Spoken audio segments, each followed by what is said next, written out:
Congratulations on the big victory. What were your first message to your team after this one? Honestly, I think we all acknowledge that this was an ugly game.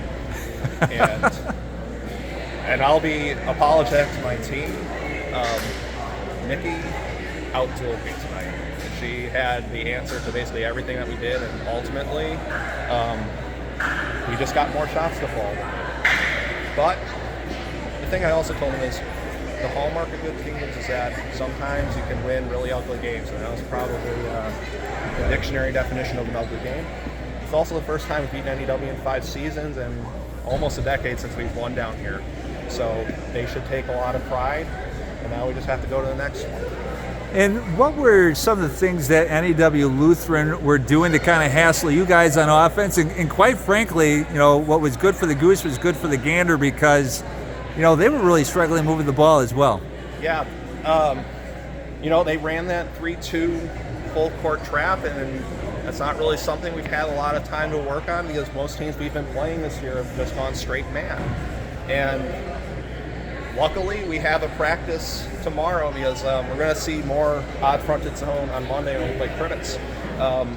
And ultimately, I think the lesson to take away here is that when teams jump gaps, you got to be a lot stronger with the ball.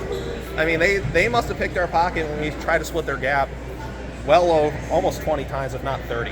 And it was it made it really hard to initiate any sort of offense. You got to be stronger when they show that to you. But again, look, we have practice tomorrow to work on those things. So, and again, we created enough, and we took just well enough care, except at the end there. Wow, we almost handed it to them to win this game, and we should take some pride in that. And then finally, Andy Shar last season, obviously, you remembered she kind of was a little bit late going into the season because she had some back issues, I believe it was. Took a while for her to get her shot. She certainly had her shot in the second half with those 3 threes. Yeah, where would we be? We would have lost this game. I mean, just a lot of broken plays, and, you know, it wasn't falling for McCalla, Chloe, or pretty much anyone else in the entire game. But when the moment came for Andy, she stepped up and she hit the big shots, and we desperately needed that tonight. I'm grateful for that. Well, as you mentioned, Coach, a little bit of history, first time in a long time for both, just period, against NEW Lutheran, but certainly here in Green Bay. So congratulations, Coach, and enjoy the trip home.